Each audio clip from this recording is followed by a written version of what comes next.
जय शिवराय मित्रांनो. तर या महाराष्ट्राचे पाऊलवाटा या चॅनलमध्ये मी घेऊन आलो आहे ठाणे ते रतनगड या किल्ल्यापर्यंत कसे पोचायचे, तर याची संपूर्ण माहिती व आमचा संपूर्ण प्रवास. तर चला तर पाहूया पुढील प्रवास.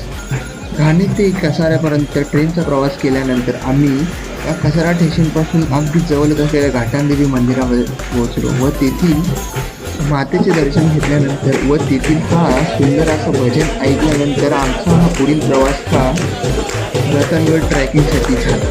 तर चला तर पाहूया पुढील प्रवास. तुम्हाला प्रवासामध्ये कसारा स्टेशनपासून तर रतनगड वाडीपर्यंत जाण्यासाठी गाड्या अवेलेबल असतात. तर तुम्ही त्या प्रायव्हेट गाड्या करू शकता, तसेच स्वतःच्या गाड्या करून बस वगैरे करून जाऊ शकता. तर आपण जाताना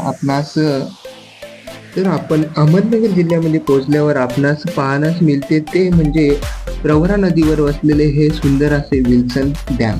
तर आपण या डॅमवर वलचा घालून आपण पुढील प्रवास करत असताना तर धरणाच्या वरतून जात असताना आपणास या धरणातील गेट पाहावयास मिळते. तसेच आपण या धरणातील पसारा असलेले या धरणाचे पाणीही पाहू शकता.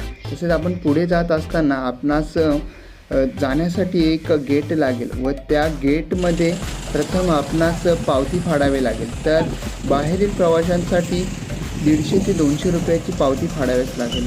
गेटमधून आतमध्ये गेल्यानंतर आपणास छोट्या वळणाचा रस्ता लागेल व तिकडे असलेले छोटी मोठी गावे आपणास पाहावयास मिळतील व त्यानंतर आपण फायनली या रतनवाडीमध्ये असलेल्या पायथ्याशी म्हणजे रतनगडाच्या पायथ्याशी येऊन पोहोचलेले असतो. तर आपण रतनगडाच्या पायथ्याशी आल्यावर आपणास हा छोटासा तलाव पाहावयास मिळेल. तर या तलावाचे वैशिष्ट्य म्हणजे पुराणकथेमध्ये जे अमृत मंथनानंतर जे अमृत वाटप झाले ते याच ठिकाणी झाले अशी एक छोटीशी दंतकथा. हा तलाव बघितल्यानंतर व तेथील असलेले हे छोटे मोठे हेमाडपंथीय कोरीवकाम बघितल्यानंतर आपण पुढील प्रवासामध्ये जाणार आहोत ते अमृतेश्वर मंदिराकडे.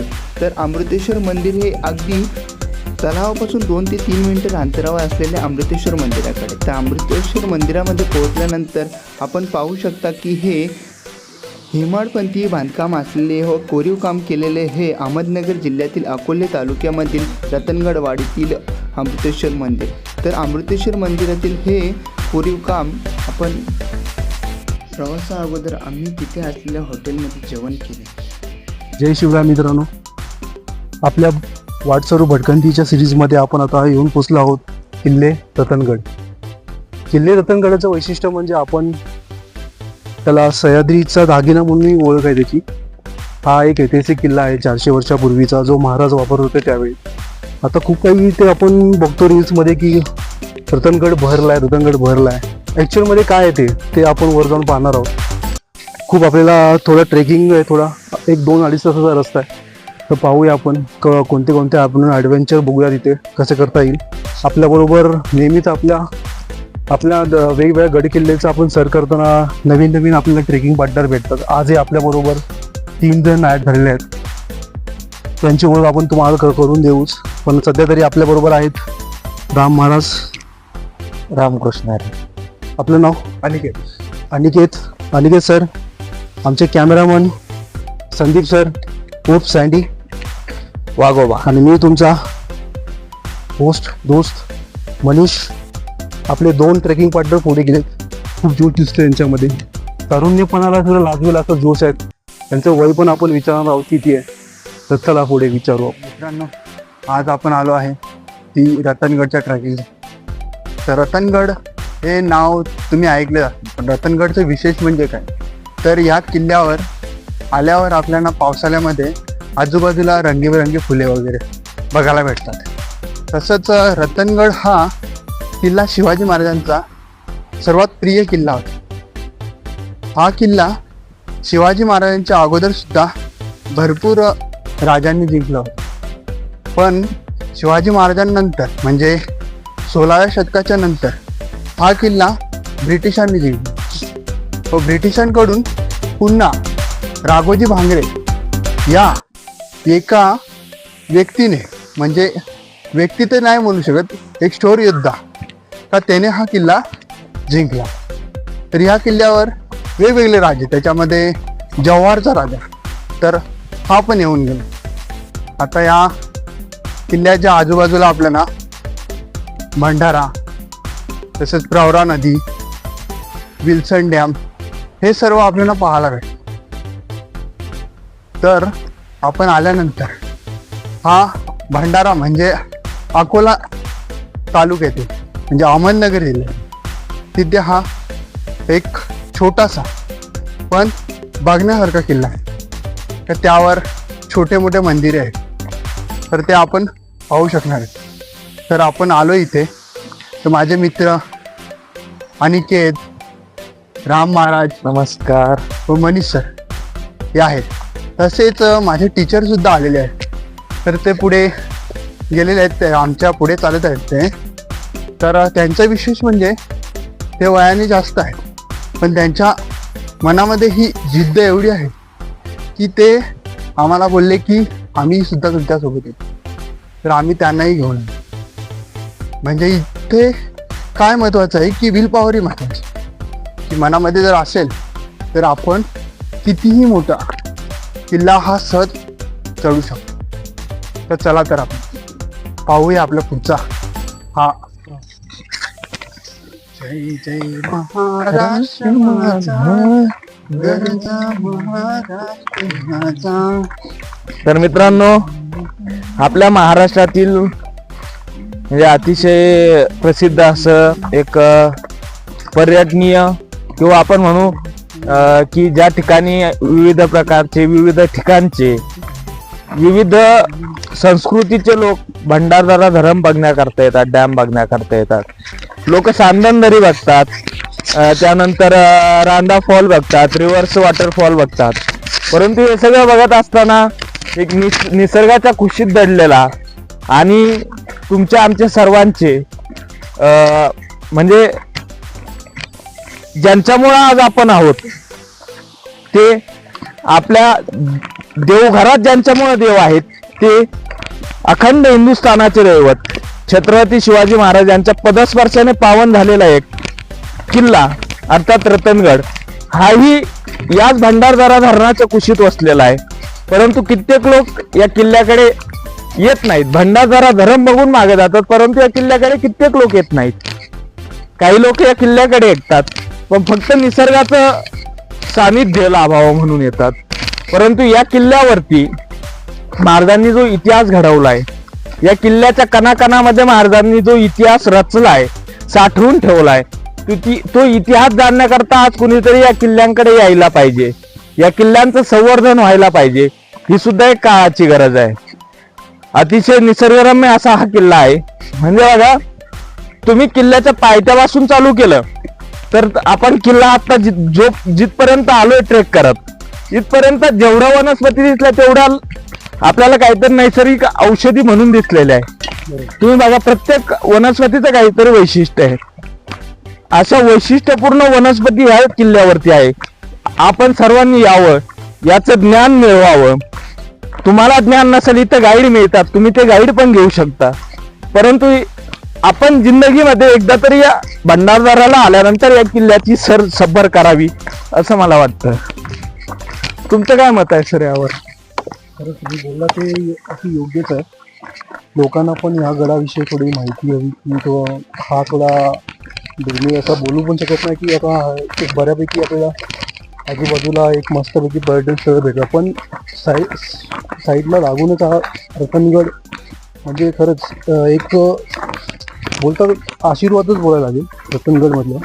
कारण की खूप सारे असे तिथे आपण बोलू शकतो की म्हणजे 4 मुख्य दरवाजे म्हणता येत. एक प्रकारचा एक गणेश दरवाजा आहे वाटतं. गणेश, हनुमान, कोकण आणि त्र्यंबक हे 4 मुख्य दरवाजे. तर ते आपण तिथे पाहणार आहोत. बघूया आपण तिथे गेलो. या ना इकडे जरा बघा. आता हा रतनगड सर करत असताना आपण ज्यावेळेस पहिल्या टप्प्यावरती येतो त्यावेळेस हा लेक आपल्याला बघायला भेटतो. म्हणजे वरनं चढत असताना थोडंफार थकलं की हे पाणी बघून माणसाला परत तेवढीच ऊर्जा पुनर्जीवित होते, पुनर्निर्मित होते माणसाच्या शरीरात. असं अतिशय निसर्गरम्य अशी ही जागा आहे. एक 2 मिनिटं जर इथं कोणी बसलं तर आतापर्यंत जेवढं चढून आलंय तेवढी जी एनर्जी आपली खर्च झाली तेवढी एनर्जी तो माणूस पुनर्निर्मित करू शकतो असा नजारा या ठिकाणी पाहण्यासारखा आहे. म्हणजे तुम्ही उन्हाळ्यात आले तरी अतिशय गार असणारा हा किल्ला, तुम्ही पावसाळ्यात आले तर फुलांच्या समृद्धीने नटलेला हा किल्ला, आणि तुम्ही हिवाळ्यात आले तर अतिशय निसर्गरम्य वातावरणामध्ये असलेला हा किल्ला. म्हणजे तुम्ही कधीही या किल्ल्याची जी सर आहे किंवा किल्ल्याचं जे सौंदर्य आहे ते तुम्हाला कधीच कमी बघायला भेटणार नाही असा हा किल्ला आहे. तर चला बघूया आपण पुढं आपल्याला अजून काय काय बघायला भेटतं. बरोबर. तर आपण बघणारच आहेत, पण तसेच आपण इथपर्यंत पोहोचण्यासाठी कसे आले तर हे पण महत्त्वाचं आहे. तर आपण प्रथम ठाणे स्टेशनवरून बसलो, बरोबर. ठाणे स्टेशन नंतर कसारापर्यंत हार्डली 25 रुपये लागतात तिथपर्यंत यायचे. तर त्याच्या पुढचे येण्यासाठी आपल्याला ट्रॅव्हलिंग बससुद्धा आहेत व तसेच आपल्याला ट्रॅव्हलिंगसाठी गाड्यासुद्धा आहेत. तर आपण प्रायव्हेट गाडी करून सुद्धा येऊ शकतो किंवा त्या गाड्यांमध्ये सुद्धा येऊ शकतो. त्याच्यामध्ये आपण जर ग्रुपने आलो तर आपल्याला स्वस्तात परवडतं, आणि येण्याचं अंतर पण एवढे लांब नाही, तर ते फक्त 176 किलोमीटरपर्यंत आहे. तर हे फक्त मुंबईमधून इथपर्यंत म्हणजे रतनगडपर्यंत येण्यासाठी. तसेच तुम्ही पुण्यामधून जर आले तर ते 186 किलोमीटरपर्यंत आहे. जर तुम्ही नाशिकमधून आले तर तुम्हाला ते 80 किलोमीटरपर्यंत आहे. तर जर तुम्ही अहमदनगरमधून आले तर तुम्हाला फक्त 60-65 किलोमीटरपर्यंत. तर हे आल्यानंतर तुम्ही इथे काय करणार, तर स्टार्टिंगला आल्यानंतर तुम्हाला एक गेट लागणार. ते गेट म्हणजे फॉरेस्ट डिपार्टमेंटचं आहे, की इथे आल्यानंतर आपल्याला कसं आहे की कुठला तरी प्रकारे आपल्या गव्हर्नमेंटला सहकार्य करण्यासाठी म्हणजे पर्यावरणाच्या संवर्धनासाठी काहीतरी केलं पाहिजे. तर त्याने आपण छोटेसे असे अमाऊंट देतो. तर स्टार्टिंगला जर आपण आलो तर आपल्याला, जर आपण ह्या एरियातले असो तर आपल्याला 100 ते 200 रुपयापर्यंत चार्जेस लागतात ना. जर आपण जर बाहेरून आलो तर आपल्याला 250 रुपयापर्यंत तर गाडीचं चार्जेस वगैरे, आणि पर पर्सन 30 रुपयाने आपण इथे पोहोचू शकतो. इथे आल्यानंतर आता आपण बघू शकता की हे पैसे जातात कुठे. तर या पैशाने या एरियामधले विभागामध्ये म्हणजे जे रस्ते आहेत जे रतनगडपर्यंत पायथ्याशी पोहोचण्यासाठी, तर ते बऱ्यापैकी म्हणजे तयार केलेले आता सिमेंटचे रस्ते बनवण्याचे. तसेच रस्त्यामध्ये येताना तुम्हाला वॉटरफॉल वगैरे भेटतील, तर तुम्ही तेही पाहू शकता, त्यांचे सौंदर्य बघू शकता. तर नानी हा एक वॉटरफॉल तिथे आहे, तोही तुम्ही बघू शकता. चांगल्या प्रकारे इथूनचे सौंदर्य, रंगीबेरंगी फुले वगैरे ते बघण्यासाठी तुम्हाला सप्टेंबर-ऑक्टोबरच्या जर टायमामध्ये आले तर तुम्हाला तेही एकदम सुंदर असे वातावरण बघण्यासाठी भेटू शकतं ना. पावसाळ्यामध्ये आले तर तुम्हाला फॉगी एरिया म्हणजे त्यामध्ये तुम्ही ढगांची जे असे तुम्हाला वाटेल का तुम्ही त्याने स्वर्गातच आहेत का, जेणेकरून कसे की आपण जेव्हा वरती असतो तेव्हा ढग हे एका लेअरमध्ये असे जातात. तर तेही तुम्ही पाहू शकता. तर मित्रांनो, चला आपण पाहूया या घनदाट जंगलातील पुढचा प्रवास. तर आपण हा सह्याद्रीच्या पर्वतरांगेमध्ये रतनगड बघत आहोत. तर याचे विशेष म्हणजे अजून एक आहे की भौगोलिकदृष्ट्या जर बघितले तर हा म्हणजे संपूर्ण महाराष्ट्रातील 80% भाग हा बेसाल्ट खडकाने बनलेला. अच्छा, नाही आमच्याकडे पण होत्या, पण एवढ्या घेऊन कसं आहे मेन ते प्रश्न होते छोट्या. हां, आम्ही वरती कॅम्पिंग करणार. तुमचं काय प्लॅन आहे? सेम ना. जाऊया, एन्जॉय करूया. कसं वाटतं आपल्याला, शेअर करूया आपण थोडी इन्फॉर्मेशन. तर हा बेसाल्ट खडकाने तर बनलेलाच आहे, आणि म्हणजे आता आपण बोललो की महाराष्ट्रातील 80% भाग हा बेसाल्ट खडकाने बनलेला आहे. काही हे धारवाड खडकाने बनलेले आहेत, तर आग्नेशियस खडकाने बनलेले आहेत. म्हणजे कसे की जे लाव्हारसाच्या संचयाने बनलेले आहेत. तर लाव्हारसाचा संचय म्हणजे कसे की करोडो वर्षापूर्वी तर पृथ्वीच्या ज्या प्लॅटो असतात तर त्याच्यामध्ये जी हालचाल होते, मॉमेंट होते, आणि त्यामुळे जे एकावर एक चढतात आणि त्याच्यानुसार हे पर्वतरांगा तयार होतात. तर याच्यामध्ये आपल्याकडची सह्याद्री पर्वतरांग ही तर आपण बघू शकता की ही सह्याद्रीची पर्वतरांग आहे. तर ही त्याच खडकाने बनलेली आहे. तसेच यामध्ये जी जसे तरंग तयार होतात त्या प्रकारे हा सह्याद्री सुद्धा एकामागे एक असे लहरींच्या प्रमाणे तयार झालेले आहे. तर हा सह्याद्रीतील भाग म्हणजे आपण जसे हरिश्चंद्र बालाघाट बोलतो तर त्याच रांगेमधील हा सुद्धा आहे की जसे आता तुम्हाला दुसरे तर माहीत आहेत की नाही पण बऱ्यापैकी मी पण सांगू शकतो. हरिश्चंद्र बालाघाट जसे एक MPSC UPSCच्या विद्यार्थ्यांसाठी किंवा इतर स्पर्धा परीक्षांसाठी काही शॉर्टकट ट्रिक आहेत तर त्याच्यामध्ये वी ना साता सागो हरी भीम महाकृष्ण अशा प्रकारे त्यांचे वर्णन केले. आता वी म्हणजे विंध्य पर्वत, नंतर येते नर्मदा नदी, नंतर येते सातपुडा पर्वत, नंतर तो तापी, नंतर सातमाला, नंतर येतो गोदावरी, नंतर हरिश्चंद्र बालाघाट, नंतर कृष्णा नदी येते. तर अशा प्रकारे हे वेगवेगळे थर आणि त्यांच्यामधून ह्या नद्या वाहताना दिसतात आणि त्यानुसार त्यांची वेगवेगळ्या प्रकारे रचना तयार झालेली आहे. तर पर्यावरण दृष्ट्याने जर आपण बघितलं तर हवामानाने सुद्धा या प्रत्येक विभाग म्हणजे रचनेनुसार तर त्या ठिकाणी झाडांचेही उंची पण बदललेले आहेत. काही ठिकाणी जिथे कमी पाऊस पडतो तिथे काटेरी झाडे असतात, तर जिथे जास्त पाऊस पडतो तिथे सदाहरित वने असतात. जिथे कमी स्वरूपाचा पाऊस पडतो आणि जास्तही नाही पडत अशा ठिकाणी पानझडी वनस्पती या पाहायला मिळतात.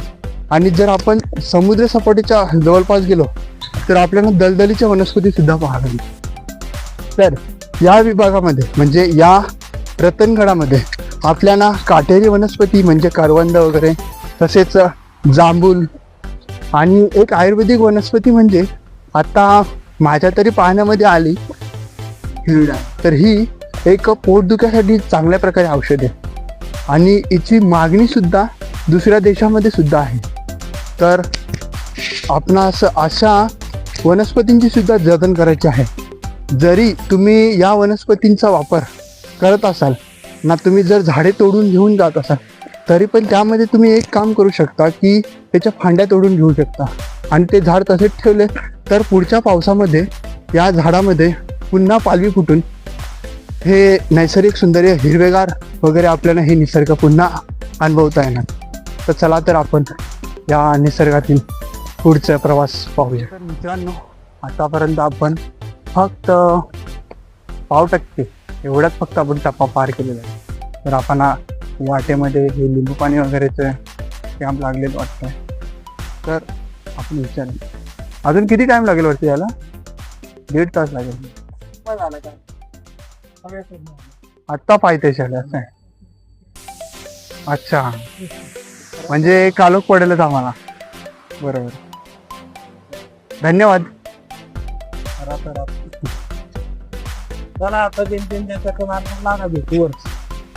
नाही ते भेटू ठीक आहे, पण आपण आता हे 2 टेंट घेऊन चाललोय बरोबर. तसे एक टोपशी घेऊन चाललोय. आता टोपशी मनीष सर, टोपशी मध्ये तुम्ही काय करणार नक्की ते सांगा. साखरांच्या टोपशीचा विचार हा माझ्यासाठी थोडा आश्चर्यकारकच होता. काय केलं होतं की टोपशी आपण घेऊन जाऊ, पण काही थोड्या तरी बघता आपल्याला घेणे गरजेचं होतं. कदाचित आपण पंचपक्वानी करून थोडं पंचपक्वान आपला अभ्यास आहे. तर बघूया समजतात ना आपल्याला काय करता येतील ऑप्शन आहे का बघूया. चला. तर आमच्याकडे चम्मच तर नाहीये, तर चमचा नसल्यामुळे आम्ही कदाचित त्याचा पण वापर होऊ शकतो. त्या काही ऑप्शन सापडतो. त्या काट्यांनी आपण मॅगी बनवणार. पण चविष्ट मॅगी बनणार ही होती. येताना आम्ही एक लायटर घेऊन आलेले आणि रस्त्यामध्ये वाट्यामध्ये जे काट्या वगैरे भेटणार त्याच्यापासून आम्ही चुला बनवणार आणि त्यावर आम्ही मॅगी बनवणार. तसेच सोबत आम्ही हे 2 टेंट घेऊन आलो. एक याच्यामध्ये कॅपॅसिटी 3ची आहे आणि एक याची कॅपॅसिटी 6ची आहे. तर येताना जर सोबत तुम्ही घेऊन आले तर उत्तमच, कारण जेणेकरून आपणास आपले जेवढं बचत करता येईल तेवढे चांगलेच आहे. आणि वरती आपण जाणार तेव्हा थंडी पण असणार आहे, तर येताना स्वेटर वगैरे हे जेणेकरून घेऊन या, कारण आपण ज्या वातावरणात चाललेलो आहे ते थंडीचं आहे, म्हणजे नोव्हेंबरचं एंडिंग आहे. त्यामुळे आपण येताना सोबत ज्या आवश्यक गोष्टी आहेत त्या घेऊन ये. आमची ट्रॅकिंग ही संध्याकाळची असल्यामुळे शक्यतो पाण्याची एवढी गरज लागत नाही.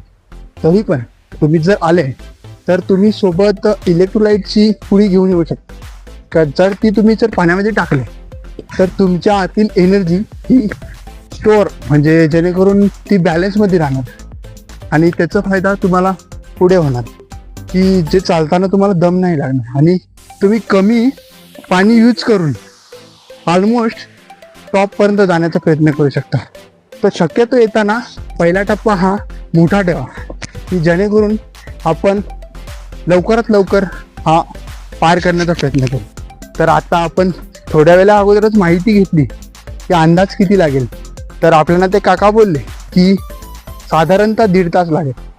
तर याची उंची ही 2097 एवढी आहे. तर हा समुद्र सपाटीपासूनची उंची आहे. तर याला शक्यतो जर प्रॉपर जर ट्रॅकर असेल तर तुम्ही 2 ते 2.5 तासामध्ये सर करू शकता. पण जर आपल्यासोबत जर इतर कोणी व्यक्ती असतील आणि जर त्यांना जर यायला जर चालायला वगैरे जर प्रॉब्लेम होत असेल तर शक्यतो स्लोमध्येच चाला, जेणेकरून कसं की प्रत्येकाला प्रॉपरली स्टेबलमध्ये जाता येईल. तर मित्रांनो, आपण इथे पाहू शकता की आपल्याला छोटेसे असे फळे भेटलेले आहेत. तर ह्या फळांचं विशेष म्हणजे तुम्हाला माहिती आहे की नाही ते नाही माहिती, पण त्याला हिरडा बोलतात. बरोबर. तर आमच्या सरांनी बरोबर ओळखलंय की हे हिरडा आहे आणि हे औषधी आहे. ते याचं औषध हे मेडिसिनमध्ये बऱ्या प्रकारे करतात. हा, त्रिफलामध्ये, बरं, त्रिफला चूर्णामध्ये. तर शक्यतो आल्यावर असे तर आयुर्वेदिक गोष्टी जर तुम्हाला फळे वगैरे भेटतील, नाहीतर तुम्हाला जर त्याची ओढ असेल तर तुम्ही ते गोळा करून घेऊन जाऊ शकता. तर चला, तर आपण पुढच्या ट्रेकमध्ये आता चालक होत आहे. तर लवकरात लवकर आम्ही सर करण्याचा प्रयत्न करत आहोत. तर चला, तर पुढे भेटूया. तर मित्रांनो, ही रतनगडची ट्रॅकिंग व्हिडिओ मोठी होत असल्यामुळे आपण पुढील व्हिडिओ ही लवकरच आपण पुढच्या भागामध्ये बघू.